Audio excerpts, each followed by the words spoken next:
اعوذ باللہ من الشیطان الرجیم بسم اللہ الرحمن الرحیم لقد کان فی یوسف و اخوتہ آیۃ للسائلین اذ قالوا لیوسف واخوہ احب الی ابینا منا ونحن عصبہ انا ابانا لفی ضلال مبین اقتلوا یوسف او اطرحوہ ارضا یخل لکم وجہ ابیکم وتکونوا من بعدہ قوما صالحین۔ سبحان اللہ۔ یوسف علیہ السلام کا یہ واقعہ بیان کیا جا رہا ہے۔ پچھلے درس کے اندر سبق کے اندر ہم نے پڑھا تھا کہ یوسف علیہ السلام نے اپنا خواب اپنے والد کو بیان کیا تھا کہ بابا میں نے ایسے خواب دیکھا ہے کہ 11 ستارے ہیں، چاند سورج مجھے سجدہ کر رہے ہیں۔ تو یعقوب علیہ السلام نے منع کیا تھا، فرمایا کہ یہ خواب مجھے بیان کیا ہے، اپنے بھائیوں کو نہ بتانا۔ لیکن تقدیر کے جو فیصلے ہیں اسے کوئی جو ہے وہ انکار نہیں کر سکتا۔ کسی نہ کسی طریقے سے یہ خواب یوسف علیہ السلام کا ان کے بھائیوں تک بھی پہنچ گیا، ٹھیک ہے۔ تو ظاہر تکلیف ان کو پہلے تھی، وہ بھی وہ خود سمجھتے تھے کہ ہمارے بابا کی ہماری طرف توجہ نہیں ہے، ہمارے والد ہماری طرف توجہ نہیں پا رہے، ہم سے پیار نہیں کرتے، یوسف سے پیار کرتے ہیں۔ تو جب ان کے پاس یہ خواب پہنچا تو وہ اور ذرا پریشان ہو گیا کہ اس کا مطلب یہ ہے کہ یوسف علیہ السلام تو ایک وقت آنے والا ہے، یوسف کو تو پھر اور مقام اور مرتبہ مل جائے گا۔ تو اللہ تبارک و تعالیٰ نے یہاں پہ ارشاد فرمایا لقد کان فی یوسف و اخوتہ آیۃ للسائلین، فرمایا یوسف علیہ السلام اور ان کے بھائی کے بارے میں جو لوگ پوچھتے ہیں، آیۃ للسائلین، پوچھنے والوں کے لیے اس میں بہت سی نشانیاں موجود ہیں۔ یعنی ہم نے قصہ یوسف کے اندر ہم نے بہت عبرت کی باتیں اس کے اندر بیان کر دی ہیں، جو بھی پوچھ رہے، کیونکہ یہودیوں نے پوچھا تھا، انہوں نے آ کے آقا علیہ السلام سے کہا تھا کہ حضور یہ بتائیں کہ یعقوب علیہ السلام کنعان سے مصر کیوں گئے تھے، تو یہ سارا وجہ کیا بنی، معاملات کیا ہوئے۔ تو پھر میں پیچھے آپ کو بتا چکا ہوں کہ پھر آقا علیہ السلام نے وہ سارا واقعہ جو ہے وہ پوری تفصیل کے ساتھ بیان کر دیا۔ تو اللہ تعالیٰ نے ارشاد فرمایا کہ قصہ یوسف کے اندر ہر ایک کے لیے عبرت کی باتیں موجود ہیں، نصیحت کے لیے تو بڑا کچھ موجود ہے، کوئی سمجھ لے تو بڑی بات ہے، نہ سمجھے تو اس کی اپنی مرضی ہے۔ تو فرمایا کہ اب آگے ہوتا کیا ہے، فرمایا اذ قالوا لیوسف واخوہ احب الی ابینا منا، وہ کہنے لگے یوسف علیہ السلام کے بھائی برادران یوسف کہنے لگے اذ قالوا لیوسف واخوہ، کہ یوسف علیہ السلام اور اس کا بھائی یہ جو ہے نا احب الی ابینا منا، ہمارے والد محترم ہم سے زیادہ ان سے پیار کرتے ہیں، ہم سے زیادہ یہ یوسف سے محبت کرتے ہیں، ونحن عصبہ، حالانکہ ہم تو ایک پوری جماعت ہیں اور سارے کے سارے جوان اور جناب پورے گھر کو چلانے والے ہیں، مرد بھی ہم ہیں، جوان ہم ہیں، سارے کے سارے جناب معاملات ہمارے پاس ہیں، لیکن اس کے باوجود۔ تو اب یہاں سے ایک مسئلے کو سمجھیں، کیونکہ اللہ تعالیٰ نے فرمایا نا کہ اس کے اندر عبرت کی بڑی باتیں موجود ہیں، اولاد کے لیے اس کے اندر کتنی بڑی بات ہے۔ ہمیشہ ہوتا یہ ہے کہ بڑے جو اولاد کے جو ہوتے ہیں نا، بڑے بیٹے ہو گئے خاص کر، یا بڑی جو اولاد ہوتی ہے نا، وہ سمجھتی ہے کہ گھر ہم چلاتے ہیں، معاملات ہمارے پاس ہے اور سارے گھر کی دیکھ بھال ہم کرنے والے ہیں، تو فلہٰذا ہر عزت کے، پیار کے، محبت کے لائق بھی ہم ہی ہیں، ہم سے جو کچھ کیا جائے ہم سے کیا جائے، ٹھیک ہے جی۔ اب دیکھیں نا ہمارے ہاں تو یہ چیز عام ہو چکی ہے کہ اگر ماں باپ کوئی کام کر بھی دے نا تو بڑا بیٹا سب سے پہلے فٹ یہ بولے گا ابا میرے کو تو پوچھے ہی کوئی نہیں، کم سے کم میرے کو تو پوچھ لینا۔ کیوں؟ کیونکہ یہ باتیں وہ کیوں کرتا ہے؟ کیونکہ اسے لگتا ہے کہ گھر میں چلاتا ہوں۔ اور یہی مسئلہ انہی کا تھا، وہ کہتے تھے جی گھر کیونکہ ہم چلاتے ہیں، بکریاں ہم چراتے ہیں، اس کے بعد دیکھ بھال ساری ہم کرتے ہیں، اور پیار اور محبت سارا یوسف اور بنیامین کے ساتھ ہے، تو یہ تو بڑا ناانصافی ہمارے ساتھ ہو رہی ہے۔ لیکن ایک بات یاد رکھیں، دیکھیں اللہ تعالیٰ سب کی اولاد کو سلامت رکھے، ہمیشہ باپ کبھی اپنی اولاد سے محبت کا اظہار نہیں کر سکتا۔ اماں تو کہتی نا میرے چاند ٹکڑا فلانی شے فلانی شے فلانی شے فلانی شے، باپ کے پاس یہ لفظ ہی نہیں ہوتے کہ وہ اپنی اولاد کو چاند ٹکڑا کہہ سکے۔ کہتا کبھی اور میرے جگر کے ٹکڑے اور فلانے ٹکڑے۔ واحد یہ مرد کی خامی ہے کہ ماں کبھی اولاد کے سامنے باپ اپنی محبت کا اظہار نہیں کر سکتا۔ ماں کر لیتی ہے، وہ پتری کیا کچھ اسے کہہ لے گی، ہے جی میرے جگر کے ٹکڑے، میرے فلانے ٹکڑے اور میرے دل اور پھیپڑے کے گردے، ایک جی سارے ٹکڑے وہ کہہ لے گی۔ واحد باپ ہی ہے، حالانکہ کتنا طاقتور ہوتا ہے، پورا گھر چلاتا ہے، ٹھیک ہے جی، لیکن اتنا کمزور ہے کہ اپنی اولاد کو یہ نہیں کہہ سکتا کہ میں تجھے پیار کرتا ہوں۔ اور بقی رہا چھوٹوں بچوں کا مسئلہ، تو چھوٹوں کے ساتھ ایک فطرتی بات ہے کہ بڑوں کے ساتھ پیار کا اظہار نہیں ہو سکتا، چھوٹوں کے ساتھ پیار کا اظہار ہو جاتا ہے، صرف اتنی بات ہے، ٹھیک ہے جی۔ جتنا چھوٹا بچہ ہوگا اس کے ساتھ پیار کا اظہار کرنا بھی آسان ہے، ٹھیک ہے جی۔ اگر بیٹا اپنے برابر آ جائے نا، کندھے کے برابر آ جائے، تو اس کے ساتھ پیار کا اظہار باپ نہیں کر سکتا، الفاظ ہی نہیں ہے اس کے پاس، اور مزیداری کی بات یہ کہ ہمت بھی نہیں ہے کہ اولاد کے سامنے باپ یہ کہہ دے کہ یار میں تیرا بڑا پیار ہے، ٹھیک ہے جی، مر جائے گا نہیں کہہ سکے گا، کہہ سکتا ہے؟ سوال ہی پیدا نہیں ہوتا. بڑی مشکل کوئی ہوگا کوئی اپنی اولاد کو کہہ لے، وغیرہ نہیں کہہ سکتا. تو اس کا مطلب یہ تھوڑی ہے کہ اولاد کے ساتھ پیار نہیں ہوتا ہے، سارا کچھ ہوتا ہے. لیکن یہ مرد کی کمزوری کہہ لیں کہ اتنا کمزور ہے کہ اپنی اولاد کے سامنے پیار کا اظہار نہیں کر سکتا ہے. تو بہرحال انہوں نے کہا کیونکہ یعقوب علیہ السلام نے یوسف کے ساتھ بڑا پیار کرتے رہتے ہیں اور بنیامین کے ساتھ بھی پیار کرتے ہیں. وَنَحْنُ عُصْبَةٌ، طاقتور ہم ہیں، جماعت پوری ہم ہے، ہم تو 10 کے 10 جناب بڑے کڑیل جوان ہیں، لیکن پیار محبت سارا یوسف کے ساتھ ہے اور بنیامین کے ساتھ ہے. اِنَّ أَبَانَا لَفِي ضَلَالٍ مُبِينٍ، کہنے لگے کہ ہمارے باپ تو بھائی کھلی محبت کے اندر ڈوبے ہوئے ہیں. ساری محبت یوسف کے ساتھ، ساری محبت بھی بنیامین کے ساتھ ہے، ٹھیک ہے جی. تو دیکھیں یہ ان کا صرف اپنے دماغ کے اندر یہ بات تھی، وگرنہ حقیقت ایسی اولاد تو ساری پیاری ہوتی ہے. یار ہم جیسے گناہ گار نکمے قسم کے لوگ ہیں، ہمیں اپنے اولاد کے ساتھ بڑا پیار ہے، تو نبی کو اپنی اولاد کے ساتھ کتنا پیار ہوگا یار. جو نبی امت کے ساتھ اتنا پیار کرتا ہے کہ ان کو سمجھانے کے لیے سالوں کے سال لگا دیتا ہے، ٹھیک ہے، وہ نبی اپنی اولاد کے ساتھ کتنا پیار کرتا ہوگا. ٹھیک ہے. تو ہوا کیا، کہنے لگے جناب جب تک یوسف موجود ہے یعقوب علیہ السلام ہماری طرف توجہ نہیں کریں گے. باپ کی توجہ اگر حاصل کرنی ہے تو پہلے یوسف کو راستے سے ہٹانا پڑے گا. انہوں نے آپس میں مشورہ کیا کہ کیا کریں. کہہ لگا جی اقتلوا یوسف، یا تو یوسف کو قتل کر دیں، ٹھیک ہے، اگر نہیں تو دوسری جو چیز ہے وہ یہ ہے کہ اوِطرحوہ ارضا، یا اسے کسی دوسری زمین میں چھوڑ آتے ہیں، کہیں دور اسے جا کے چھوڑ آتے ہیں. نہ یوسف ہوگا نہ یوسف کے ساتھ پیار ہوگا، ساری کی ساری جو محبت ہے یعقوب علیہ السلام کی والد کی وہ ہمیں مل جائے گی. دیکھیں یہاں بھی علماء نے بڑی بات لکھی ہے کہ اللہ تعالیٰ نے برادران یوسف کو توبہ کی توفیق کیوں عطا فرمائی اور رب نے ان کی توبہ قبول کیوں کی ہے. اور ایسے اگلا مرحلہ جناب زلیخا کا، رب نے انہیں توبہ کی توفیق کیوں عطا فرمائی. حالانکہ برادران یوسف کا بھی قصور کوئی کم تو نہیں، چھوٹی بات تو نہیں نا کہ ایک شہزادے کو قتل کرنے تک اور 40 سال تک جو ہے وہ نبی کو نبی سے دور کر دیا ہے، باپ کو بیٹے سے دور کر دیا ہے. یہ کوئی چھوٹا قصور نہیں تھا. اور آگے چل کے جناب زلیخا کا کوئی چھوٹا موٹا قصور ان کا بھی نہیں ہے. کتنا بڑا کام وہ کرنے جا رہی تھی لیکن اس میں کامیاب نہیں ہو سکی ہیں. لیکن اس کے اندر علماء نے بڑی خوبصورت بات لکھی ہے. وہ کہتے ہیں یار ان کو اتنی بڑی گستاخی، جہاں پہ رب نبی کے بارے میں ایک لفظ برداشت نہ کرے، وہاں پہ لفظ اتنی بڑی گستاخی پر بھی توبہ کی توفیق عطا فرما دے. وجہ کیا ہے؟ دیکھ رہے جی، رب نبی کے معاملے میں بڑا غیرت مند ہے. کتنا غیرت والا ہے.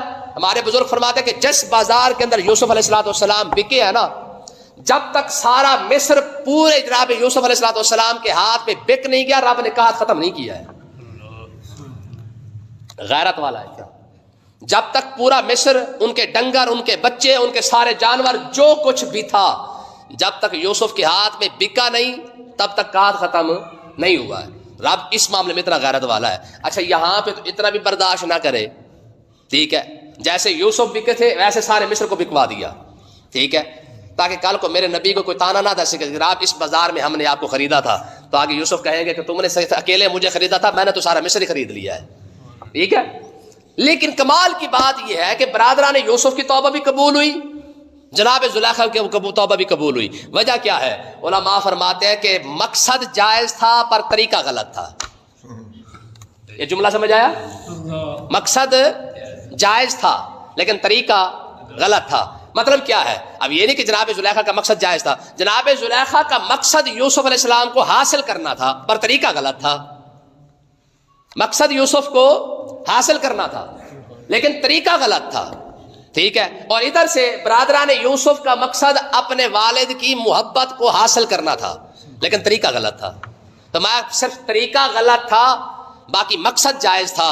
تو میں اللہ تبارک و تعالیٰ نے کیونکہ طریقہ انسان کی وجہ سے ہوتا ہے، مقصد کیونکہ جائز تھا، مقصد ہے کہ یعقوب علیہ السلام کی محبت ہمیں مل جائے، توجہ ہمیں مل جائے، تو میں اس وجہ سے انہوں نے یہ قدم اٹھایا تھا. میں کہ طریقہ غلط تھا، مقصد جائز تھا، میں اس وجہ سے اللہ تعالیٰ نے ان کو توبہ کی توفیق بھی عطا فرما دی.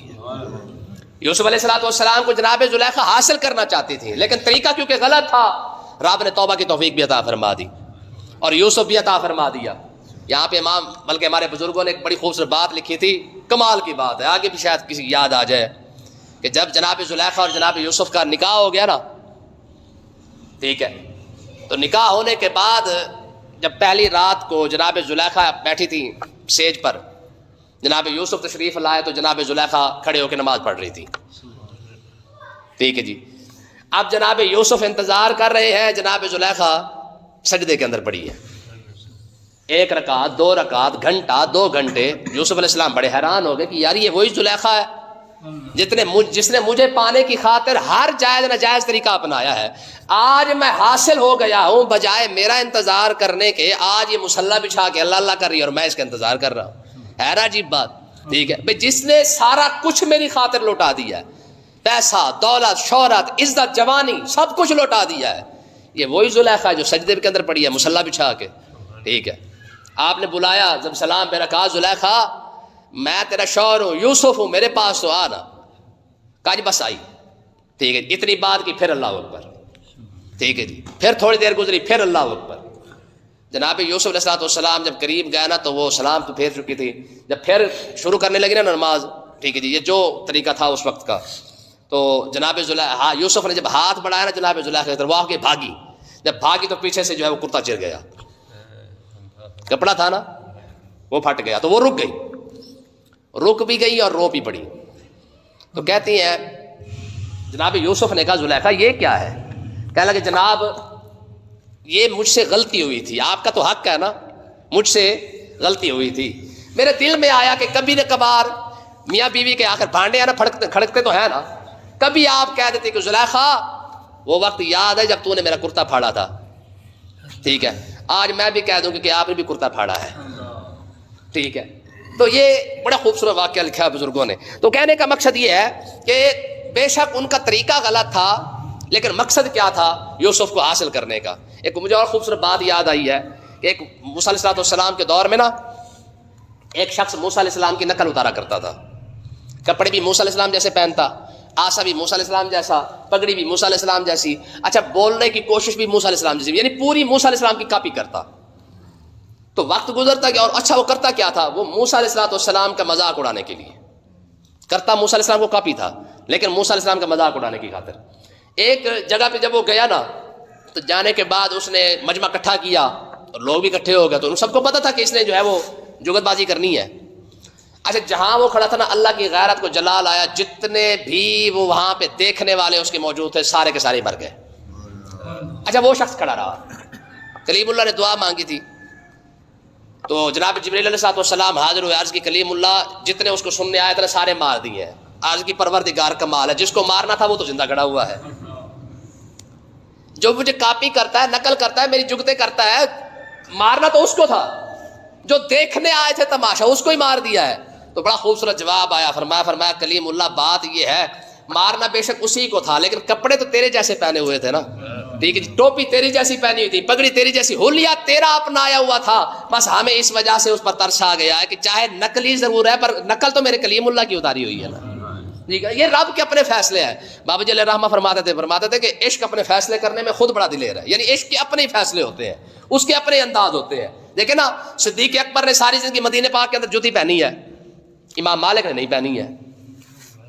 آپ کو کہہ سکتا ہے کہ امام مالک صدیق اکبر سے بڑا عاشق ہے؟ نہیں, یہ ان کی اپنی محبت کا انداز ہے. ٹھیک ہے, اسی طریقے سے آج دیکھیں, آج حضور کا نام آتا ہے, ہم چوم لیتے ہیں نا, پھٹ پیڑ ہوتی ہے, کہاں لکھا ہے, کیسے بھائی کہیں نہیں لکھا. یہ ہماری محبت کا انداز ہے.